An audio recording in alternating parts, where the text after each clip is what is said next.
ब्रज का कण कण भगवान कृष्ण की लीलाओं का साक्षी रहा है।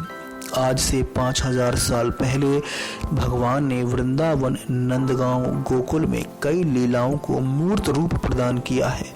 उन्हीं में से एक लीला थी मोती लीला। कहते हैं एक बार भगवान श्री कृष्ण ने अपने बाल सखाओं के साथ खेल खेल में मोती का पेड़ लगा दिया था।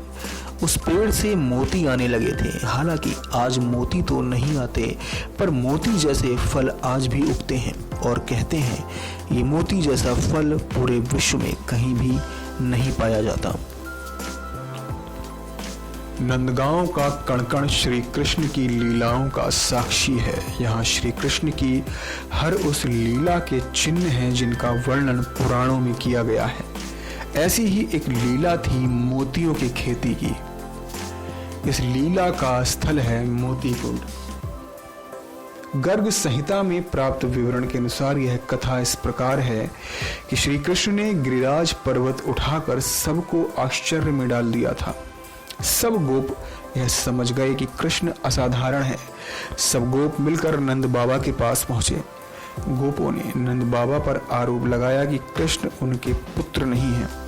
उन्होंने कृष्ण के बारे में सब साफ साफ पूछा। नंद बाबा ने गर्ग मुनि द्वारा बताई सभी बातें गोपों को बता दी। यह कि कृष्ण असाधारण हैं, उनके अंश से नाना अवतार होते हैं। कृष्ण राधापति हैं। कृष्ण वृषभानु के जमाता होने वाले हैं। ये जानकर गोप वृषभानु के घर पहुंच गए।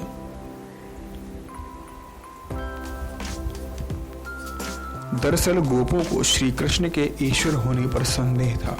वे उनकी परीक्षा करना चाहते थे। वे लोग उनकी दैवी शक्तियों को प्रत्यक्ष देखना चाहते थे। गोपों ने वृषभानु के माध्यम से श्री कृष्ण की परीक्षा लेने की योजना बनाई।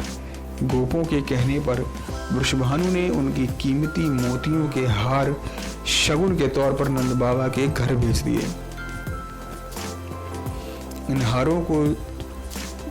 इन हारों में जड़ा हर मोती करोड़ों का था।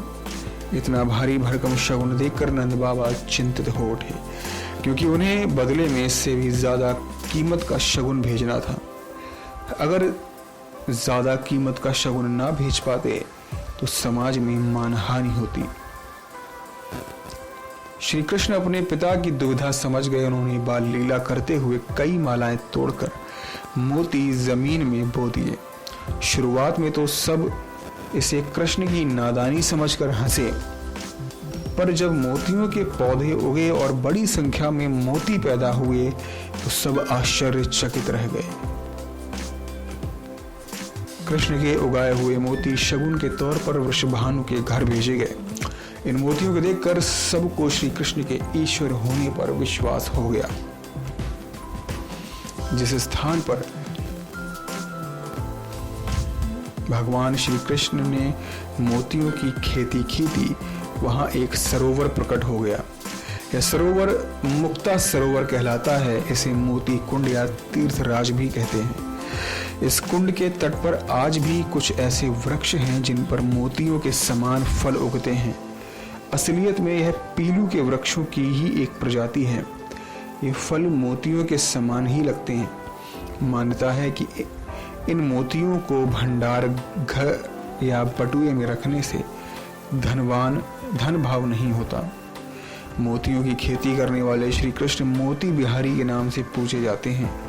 कुंड के तट पर एक प्राचीन मंदिर बना हुआ है। यहाँ मोती बिहारी के सुंदर दर्शन हैं। यहाँ पर बड़ी संख्या में श्रद्धालु आते हैं। यहाँ भंडारों का आयोजन भी होता है। इस मंदिर में अखंड रामायण का पाठ भी चलता रहता है। मोती कुंड नंदगांव से गिडोह के रास्ते पर 1 किलोमीटर चलकर है। कामा जाने वाली सड़क से पावन सरोवर के पास यह सड़क निकलती है। ऐसे ही विचित्र और रहस्यमयी कहानियों के लिए हमारे नेक्स्ट 9 स्पिरिचुअल को सब्सक्राइब करें। नेक्स्ट 9 स्पिरिचुअल से अभिषेक चौहान की रिपोर्ट।